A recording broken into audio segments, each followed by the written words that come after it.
E aí galera do YouTube, eu sou o Joey do canal Mangatube. E galera, nesse vídeo eu vou trazer pra vocês a minha opinião sobre o mangá Demon's Plan. Ele foi um mangá lançado na Shonen Jump bem recentemente, só que ele já foi cancelado com 12 capítulos lançados. Então eu já aviso que nessa review vai ter muitos spoilers sobre a obra. Então caso você não queira receber esses spoilers, eu aconselho que você ou vai assistir outro vídeo ou leia o Demon's Plan no link que eu coloquei aí na descrição do vídeo. Aí depois que você ler, você vem aqui. Porque nesse vídeo, além de contar sobre a história da obra, eu quero debater com vocês se o cancelamento do mangá foi justo ou não. Então, continue aí no vídeo pra gente debater sobre isso.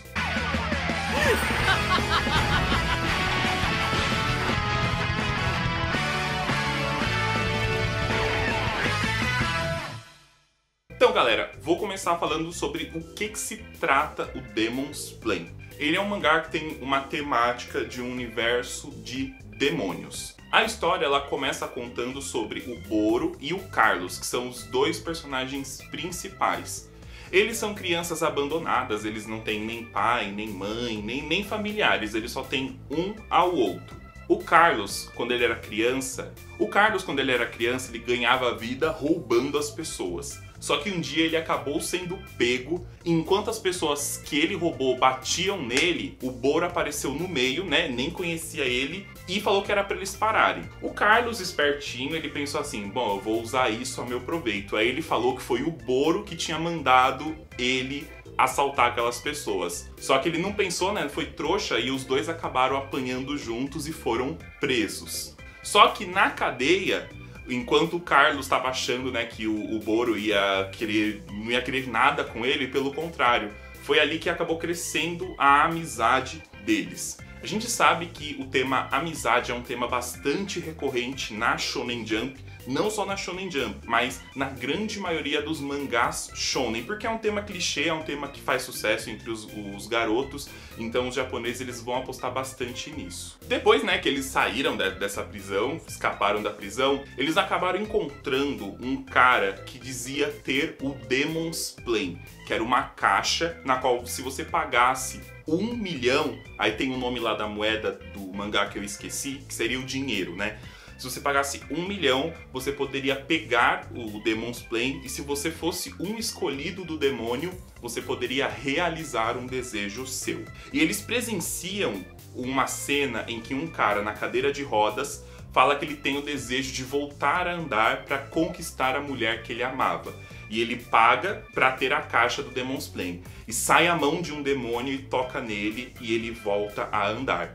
Então eles ficam impressionados com isso, porque eles têm um desejo de serem reis de um país pacífico. Então eles querem criar um lugar onde, né, o Carlos quer criar um lugar onde o Boro seja o rei de um lugar pacífico. Então eles passam 10 anos trabalhando legalmente para juntar dinheiro para que eles tenham a chance de tocar o Demon's Plan e realizar esse desejo. Até aí tudo bem, né, galera? A maioria dos mangás shonen tem que ter isso, do protagonista ele ter um sonho. Só que a história ela não é focada, né? Ela não vai passar esses 10 anos dele. Não, tudo isso acontece já no primeiro capítulo. Um dia, enquanto eles conversam em um bar, contando essa história que eles estão juntando dinheiro, um cara que trabalha na polícia acaba ouvindo isso e se aproveita de uma situação em que aparece nos noticiários em que um cara muito rico e influente daquela região tinha sido assaltado. Então ele aproveita disso para ir até onde o Boro e o Carlos moram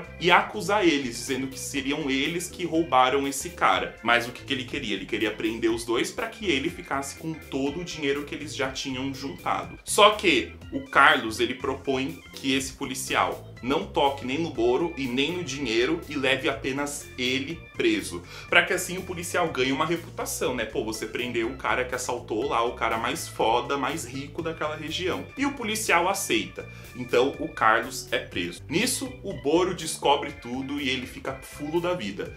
E ele vai até a delegacia, até a polícia lá pra tirar o Carlos da prisão. Só que enquanto o Carlos tá na prisão, ele acaba descobrindo que aquela cena que eles tinham visto quando eles eram criança, né, da mão do demônio saindo da caixa e tocando e curando o cara, era só uma armação. Essa pessoa, né, esse cara que pegava esse 1 milhão das pessoas pra dar a elas a chance de tocar o Demon's Plane, ele era um fajuto, ele enganava as pessoas. A mão do demônio que saiu, na verdade, não era a mão de um demônio, era uma mão maquinária, né, tipo aquelas máquinas que você abre e pula a mão. E o cara da cadeira de rodas, ele era um ator. Então nisso, o Carlos, ele fica pensando, mano, tudo que a gente fez achando que iria realizar o nosso desejo foi em vão. Nisso ele fica furioso. No que ele fica furioso, aparece um demônio de verdade com um verdadeiro Demon's Plane. E ele fala que somente os escolhidos de verdade podem usar o Demon's Plane. E ele fala que o Carlos é justamente o escolhido. Só que o Carlos fica naquela, como que eu posso ser escolhido? O Boro é mais foda que eu. Só que o Carlos realmente foi um escolhido legítimo do Demon's Plane. E ele acaba então incorporando um demônio dentro dele. Nisso, o Boro também aparece lá e ele acaba presenciando toda aquela cena. E acontece mais ou menos o que a gente viu no Naruto, né? Os amigos se separam. Só que o Carlos, ele tem uma convicção de que ele quer se tornar um demônio poderoso para criar um mundo pacífico para o Boro. Só que o Boro diz que ele não precisa se entregar para as trevas para que isso aconteça. Nisso, o Boro também acaba despertando um demônio dentro dele do Demon's Plane.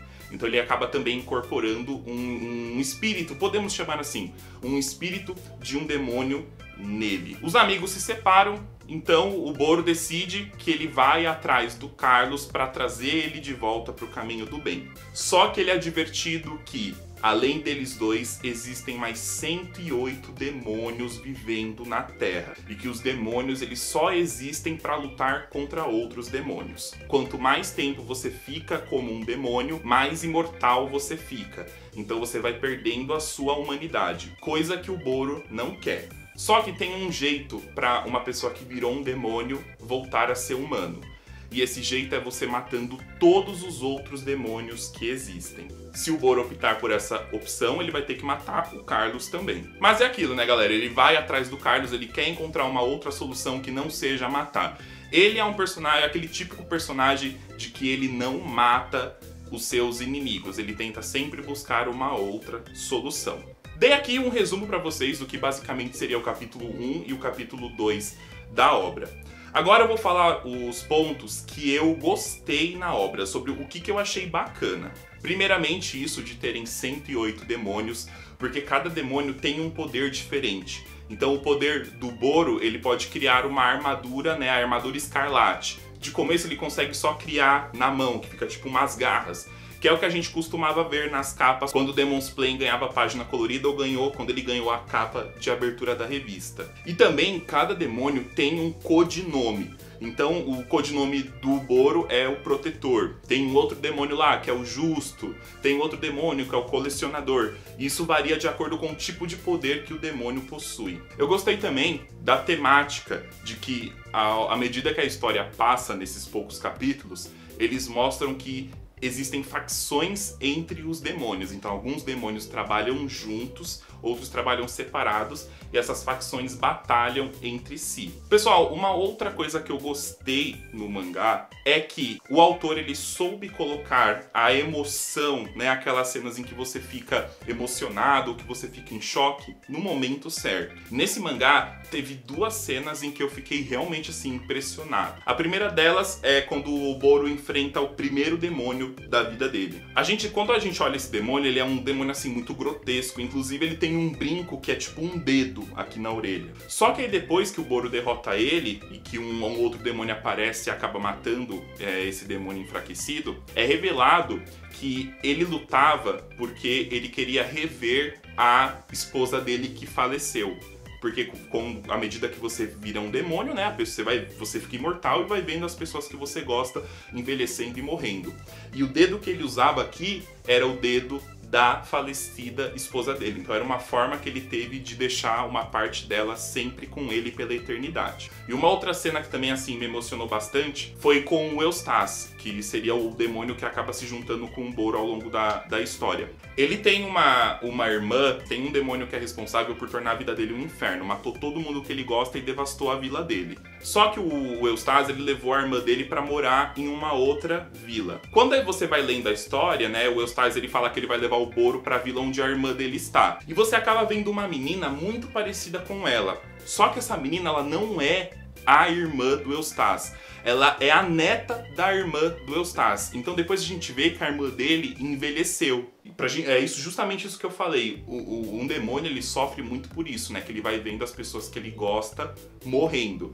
E aquilo era o que sobrou da família dele. Então, tipo, ver uma cena onde tá ele e a irmã dele velha já, assim, foi muito... Eu achei muito bacana. O autor soube colocar isso no momento certo, sem exagerar. Pra quem aí já assistiu Bakuman, sabe que até o Hattori, o editor lá do Ashiro Ogimoto, sempre dava dica deles colocarem uma cena que toque os leitores, mas que não engane os leitores, que os leitores não percebam que o autor colocou aquilo de propósito. Então isso também foi um ponto positivo na obra. E sobre o que eu não gostei, galera, do que aconteceu. Primeiramente, o que eu não gostei foi da convicção dos personagens, porque é praticamente a mesma coisa com todos. A gente depois é apresentado a dois outros personagens que seriam os protagonistas junto com o Carlos e com o Boro, que seria a Sálvia e seria o Eustace. A Sálvia, ela é uma humana, ela tá atrás do irmão dela, que é um demônio, e ela não sabe onde ele se encontra. E o Eustace, ele é um demônio, só que ele luta pelo lado do bem, né, entre aspas,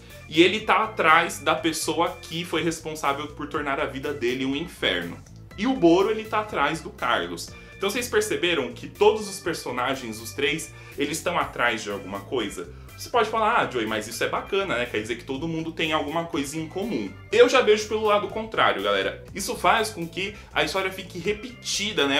Você não dá uma coisa a mais pro leitor gostar, porque ele já viu aquilo muitas vezes mais. Uma outra coisa que eu não gostei foi justamente do Carlos se tornar o vilão. O Carlos, galera, ele é uma pessoa que quando ele vai sendo apresentado pra gente, a gente não vai vendo ele como um vilão. Foi muito forçado o autor ter colocado ele como vilão e o principal, não ter dado destaque pra ele nos capítulos seguintes da obra. Então, depois do capítulo 2, o Carlos sumiu. Ele só apareceu no último capítulo porque o autor teve que apressar o final. Então não achei nada a ver isso dele ter forçado muito o diálogo. Porque o autor, ele colocou o Carlos como vilão e depois ele foi mostrando vários flashbacks deles como criança, né? Do Boro e do Carlos como criança. E você lendo aquilo, aí é ao contrário daquilo que eu disse, dele não ter forçado você ficar emocionado. Ele forçou e demais. E ficou uma coisa muito artificial, fazendo com que o Carlos perdesse toda a credibilidade que o autor tinha montado ali nele como um personagem bonzinho. Vamos comparar ele, já que essa relação de amizades dele lembra muito Naruto e o Sasuke, vamos lembrar lá o Sasuke. O Sasuke, ele realmente era insuportável quando ele foi pro lado do mal. Mas ele ainda tinha um certo carisma, né? Por mais que ele fosse chato, ainda tinham pessoas que gostam dele pelo que ele já foi. Porque o Sasuke, desde o começo do Naruto, ele foi aquela pessoa mais reservada, mais fechada. Já o Carlos não. O Carlos, ele começou como uma pessoa super animada, que até todo mundo confundia ele como se ele fosse o líder dos dois ali. E do nada ele se torna uma pessoa fechada, como se aquele poder do demônio mudasse ele completamente do nada. Isso eu particularmente não gostei. Sobre os traços do autor, galera. Eu achei os traços mais ou menos. Para uma história shonen, os traços estão muito bons. Mas eu percebi, assim, que às vezes o autor não dava muito uma caprichada. Às vezes os personagens saíam muito com uma cabeça muito estranha, sem pescoço. Mas não desmerecendo o desenho dele, tava muito bom. Mas eu achei o traço mais ou menos. E Joey, você aí falando várias dessa história, e você gostou, você não gostou do Demon's Plain? Galera, eu gostei do Demon's Plain, eu queria muito que ele tivesse continuado na revista. Na minha opinião, era uma obra que tinha muito pra mostrar. Pra mim, aconteceu com ele o que aconteceu com Hungry Joker, que foi uma obra que os japoneses desmereceram muito. Mas então, Joey, se você tá falando aí que é muito bom, por que a obra foi cancelada? Então, galera, eu vou dar a minha opinião sobre o porquê eu acho que essa obra foi cancelada. Como eu falei, o clichê que o autor colocou foi um clichê assim, que tá muito fresco na Shonen Jump. Então, isso pode ter feito com que os fãs, né, da revista não dessem muita atenção para esse mangá. A temática dele é muito boa, chama muita atenção, exatamente por isso. Eu particularmente gosto de habilidades particulares e habilidades diferentes. O que eu acho que o autor errou? Ele esqueceu que ele estava na Shonen Jump. Quando você vai lendo os capítulos de Demon's Plan, você começa lendo e você vai lendo os outros capítulos e você, tipo, vai pensando, nossa, mano, esse mangá é aquele mangá longo, né? E exatamente acho que nisso ele errou. A história, a forma como ele conta é muito lenta. Tanto é que o primeiro capítulo, ele demora muito de entrar no clímax. E nos próximos capítulos é a mesma coisa. Acontece muito lento a história. Parecia que ele já estava fazendo a obra querendo que ela fosse uma obra longa. Só que, galera, com obras de estreia, você tem que primeiro conquistar o seu público. Então, na minha opinião, eu acho que ele deveria ter apresentado mais demônios, mostrado mais poderes. Ele apresentou pouquíssimos demônios. Quando ele apresentou o grupo de vilões, já era tarde demais, porque a popularidade do mangá tava para baixo. Então não ia adiantar.